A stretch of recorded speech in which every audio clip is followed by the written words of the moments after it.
जज साहब क्या गजब है, ये लोग कह रहे हैं कि हम बंदरों की औलाद हैं और बंदर भी अमेरिकी नहीं, पूरी दुनिया वाले। साल 1925 जुलाई का महीना था। अमेरिका के तमाम शहरों में लोगों के कान रेडियो से लगे थे और पहली बार एक कोर्ट केस की दलीलें पूरे देश में लाइव प्रसारित हो रही थी। केस एक मामूली जुर्माने से जुड़ा था, लेकिन बढ़ते बढ़ते बात बाइबल वर्सेस साइंस तक चली गई थी। दलीलों का दौर शुरू हुआ। जज अपना हथौड़ा पटकने लगे, डिफेंस बंदरों की दुहाई देने लगा तो प्रोसिक्यूशन बाइबल की। ज़माना इतना उदार तब था नहीं, इसलिए जज से लेकर सरकार तक सब धार्मिक पक्ष के ही समर्थन में रहे। अंत में जीत भी उन्हीं की हुई, लेकिन ऐसी जीत जिसने जीतने वाले वकील की जान ले ली। कौन सा था ये केस, क्या था मामला, कोर्ट में चली धर्म वर्सेस विज्ञान की लड़ाई में जीता कौन, जानेंगे कहानी आज के एपिसोड में। नमस्ते, मैं हूं निखिल और आप देख रहे हैं तारीख, जिसमें आज कहानी धर्म वर्सेस विज्ञान की एक लड़ाई से जुड़े एक फेमस केस की।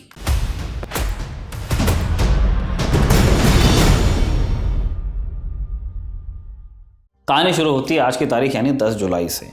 अमेरिका का टेनेसी राज्य, टेनेसी क्रिमिनल कोर्ट में एक मुकदमे की सुनवाई शुरू हुई। मामला था एक high school teacher John scopes का, जिन पर इल्ज़ाम था कि उन्होंने स्कूल में एवोल्यूशन पढ़ा दिया। एवोल्यूशन यानी चार्ल्स डार्विन का वो सिद्धांत जिसके अनुसार जीवन क्रमिक विकास से आगे बढ़ा। चलता हुआ भाषा में ऐसे कह दें कि इंसान के पूर्वज बंदर थे। अब ये बात कुछ धार्मिक संगठनों को मंजूर नहीं थी, क्योंकि ऐसी बातें धार्मिक मान्यताओं के खिलाफ जाती थी।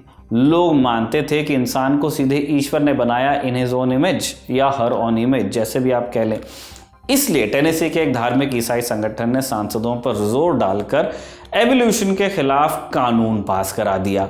अब अमेरिका के कुछ मामलों में जितनी वाजिब बुराई की जाए, कुछ मामलों में ये एक अद्वितीय देश फिर भी है, क्योंकि अमेरिकी संविधान का पहला संशोधन फ्रीडम ऑफ स्पीच का अधिकार देता है।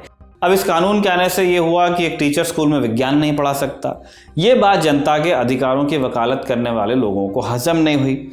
अमेरिका की एक संस्था है अमेरिकन सिविल लिबर्टीज यूनियन या ACLU। ये संस्था आज भी अमेरिका के सभी राज्यों में एक्टिव है और अधिकारों का हनन होने पर आर्थिक आदि तमाम तरीकों से मदद करती है और इसके लिए तिकड़म भी भिड़ाती है। स्कोप्स वाला केस भी ऐसी ही एक तिकड़म का नतीजा था। दरअसल जब टेनेसी में एवोल्यूशन के खिलाफ कानून पास हो गया, ACLU ने इसके खिलाफ लड़ाई लड़ने का फैसला किया। उन्हें जरूरत थी एक वॉलंटियर की, एक शख्स जो एवोल्यूशन के खिलाफ कानून का उल्लंघन कर दे, ताकि मामला कोर्ट में जा सके और जनता में बहस शुरू हो। ACLU ने इसके लिए जॉन स्कोप्स को मनाया। स्कोप्स के खिलाफ कुछ छात्रों ने गवाही भी दी और मामला कोर्ट पहुंच गया। कोर्ट में स्कोप्स की तरफ से ACLU ने मुकदमा लड़ा और इसके लिए उन्होंने नियुक्त किया क्लेरेंस डेरो नाम के एक वकील को। अब डेरो एक जाने माने वकील थे। काले लोगों के हकों के समर्थन में उन्होंने बहुत से केस लड़े थे। ACLU ने उन्हें स्कोप्स के समर्थन में लड़ने के लिए राजी कर लिया और साथ ही कुछ और वकीलों को लीगल टीम का हिस्सा भी बनाया कि लड़ना अपने गाजे बाजे से है। इनमें से एक आगे चलकर अमेरिका के सेनेटर बने। बहरहाल जहां स्कोप्स की तरफ से लड़ने के लिए वकीलों की एक मजबूत टीम थी, प्रोसिक्यूशन भी कुछ कम तैयार नहीं था। उनकी तरफ से एक स्पेशल प्रोसिक्यूटर के तौर पर एक ऐसे शख्स को नियुक्त किया गया जो 3 बार राष्ट्रपति का चुनाव लड़ चुका था और सरकार में सेक्रेटरी ऑफ स्टेट यानी विदेश मंत्री रह चुका था, और इस व्यक्ति का नाम था विलियम जेनिंग्स ब्रायन। इनके पास भी अपनी भारी भरकम लीगल टीम थी। जब इतना बड़े जैक वाले आदमी है तो कुल मिलाकर कहें तो स्टेज सज गया। दो धुरंधर क्लेरेंस डेरो और विलियम जेनिंग्स ब्रायन आमने सामने आ गए। अब बारी थी मुकाबले की। केस की शुरुआत में बचाव पक्ष की स्ट्रैटेजी थी कि वो एवोल्यूशन के खिलाफ कानून को ही असंवैधानिक साबित करने की कोशिश करे, यही प्लान भी था। लेकिन जज के रवैये के चलते उन्हें ये स्ट्रैटेजी बदलनी पड़ी। हुआ यूं कि हर दिन जज मुकदमे की शुरुआत से पहले बाइबल से एक प्रार्थना पढ़ते, इसके बाद वो एवोल्यूशन के खिलाफ कानून का बखान करते। जज के बर्ताव से क्लियर हो गया था कि वो प्रोसिक्यूशन की तरफ ही हैं, यानी स्कोप्स के खिलाफ। जज ने पहले ही दिन यह घोषणा भी कर दी कि केस कानून के संवैधानिक होने न होने के बारे में नहीं है, बस ये तय किया जाएगा कि मुल्जिम ने कानून तोड़ा है नहीं।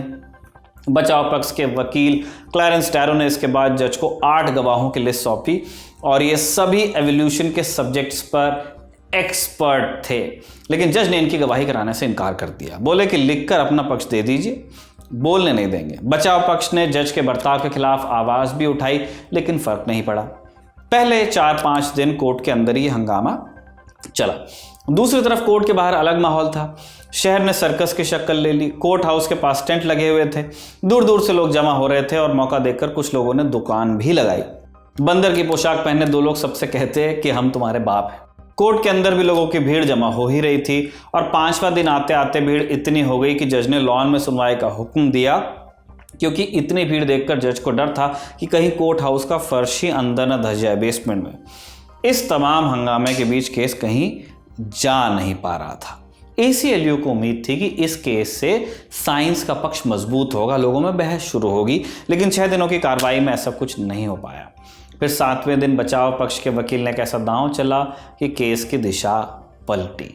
वो यूं कि बचाव पक्ष के कई गवाहों को जब पेश ही नहीं होने दिया, उन्होंने प्रोसिक्यूशन के मुख्य वकील विलियम जेनिंग्स ब्रायन को गवाही के लिए कटघरे में बुला लिया। ब्रायन, जैसे हमने पहले बताया, 3 बार राष्ट्रपति पद का चुनाव लड़ चुके थे, खाटी नेता थे, धांसू भाषण के लिए जाने जाते थे और धार्मिक सर्कल्स में उन्हें हीरो की तरह देखा भी जाता था। ब्रायन बाइबल के एक्सपर्ट नहीं थे, लेकिन सवाल इज्जत का था, इसलिए ब्रायन ने चुनौती स्वीकार की और यही बात ब्रायन की जिंदगी की सबसे बड़ी गलती साबित हुई। क्लैरेंस डैरो ने सबसे पहला सवाल यही दागा कि क्या आप मानते हैं कि बाइबल में लिखी हर बात लिटरली सही है? अब इस सवाल के जवाब में ब्रायन हाँ कहते तो उनकी किरकिरी हो जाती, नहीं कहते तो उनका केस कमजोर होता। उन्होंने जवाब घुमाने की कोशिश की, लेकिन इसके बाद डैरो ने बाइबल से जुड़े कुछ और सवाल पूछे। मसलन डैरो ने पूछा कि बताइए, प्राचीन मिस्र में कितने लोग रहते थे? कैन की पत्नी कहाँ से आई? कैन कौन? बाइबल के अनुसार कैन आदम और हव्वा का बेटा था। अपने भाई को मारने के अपराध में ईश्वर ने उन्हें श्राप दिया। डैरो ब्रायन से बाइबल से जुड़े ऐसे सवालों का जवाब पूछ रहे थे जिनका रिलेशन आस्था से था। अमूमन इन्हें लॉजिक की लेंस से देखा नहीं जाता, क्योंकि फिर बात खराब होती है, लेकिन ये कोर्ट था जहां दलीलें चलती हैं। चूंकि ब्रायन ऐसे सवालों का सटीक जवाब दे नहीं पाए, इसलिए उनकी दलील हो गई कमजोर। हालांकि जज का ऐसा मानना नहीं भी था। सोचिए, इतना सुन के भी नहीं माने। सबको चौंकाते हुए जज ने ब्रायन की गवाही को कोर्ट के रिकॉर्ड से ही हटवा दिया, ये कहते हैं कि इसका केस से कोई लेना देना नहीं। ब्रायन की गवाही का केस के फैसले पर कोई असर हुआ नहीं, लेकिन जहां असर होना था वहां हो गया। पूरा अमेरिका इस केस की दलीलें सुन रहा था और लोगों की नजरों में ब्रायन की किरकिरी हो चुकी थी।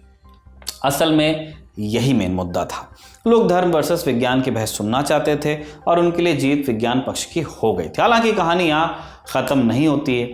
बेइज्जती से झल्लाए विलियम जेनिंग्स ब्रायन अपने मौके का इंतजार करने लगे और उनका मौका अगले दिन आया। केस की सुनवाई के बाद अपनी क्लोजिंग स्पीच के लिए ब्रायन ने एक लंबी चौड़ी दलील तैयार की थी, जिसमें ब्रायन धर्म का पक्ष रखने वाले थे।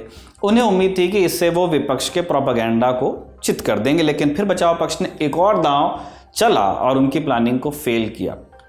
अमेरिकी कोर्ट्स में नियम होता है कि पक्ष और विपक्ष को एक क्लोजिंग आर्गुमेंट देना होता है, दे सकते हैं, लेकिन टेनेसी में इस नियम में एक पेंच था कि अगर बचाव पक्ष क्लोजिंग दलील देने से इनकार कर दे तो प्रोसिक्यूशन भी क्लोजिंग आर्गुमेंट्स नहीं देगा। क्लैरेंस डैरो ने यही तरीका अपनाया। उन्होंने जज से कहा कि अगर हमारे किसी गवाह की गवाही एडमिसिबल नहीं है तो इस केस में दलील का कोई मतलब नहीं। अगर फैसला इसी बात पर होना है कि हमारे क्लाइंट ने एवोल्यूशन पढ़ाया था या नहीं, तो ये आरोप हम स्वीकार करते हैं। और इस तरह डैरो ने आगे कोई दलील देने से इनकार कर दिया और ब्रायन अपनी आखिरी स्पीच से भी रह गए महरूम। जज ने आखिरी फैसला सुनाते हुए high school teacher John scopes पर $100 या आज के हिसाब से लगभग 8,000 रुपए का जुर्माना लगाया और केस वहीं खत्म हो गया। अब इस केस के जरिए ACLU ने जो हासिल करने का मंसूबा बनाया था वो उन्हें मिला। एवोल्यूशन के खिलाफ कानून आगे भी बरकरार रहा, लेकिन कम से कम इस केस ने एक नई बहस को जन्म दे दिया। लोग कहने लगे कि धर्म और विज्ञान को अलग रखिए आप, और धर्म को क्लासरूम में जबरदस्ती नहीं घुसेड़ना चाहिए। ये केस अमेरिकी इतिहास के सबसे लैंडमार्क केसेस में से एक माना जाता है, जिसने ACLU जो तब सिर्फ 5 साल पुराना था उसे पूरे देश में पहचान दी और केस लड़ने वाले क्लैरेंस डैरो की ख्याति में और वृद्धि की। दूसरे वकील का क्या हुआ? विलियम जेनिंग्स ब्रायन केस जीतते, लेकिन ये जीत हार से भी बदतर थी। केस का फैसला आने के महज 5 दिन बाद एक सुबह ब्रायन अपने घर में मृत मिले। आधिकारिक तौर पर उनकी मौत हेमरेज से हुई थी, लेकिन अधिकतर लोग मानते हैं कि इस केस के दौरान जो कुछ हुआ उससे ब्रायन को गहरा धक्का लगा था। इसी नोट पर आज का एपिसोड यहीं पे समाप्त होता है। इसे कमल ने लिखा और जतिन ने रिकॉर्ड किया। आप देखते रहिए दी लल्लन टॉप।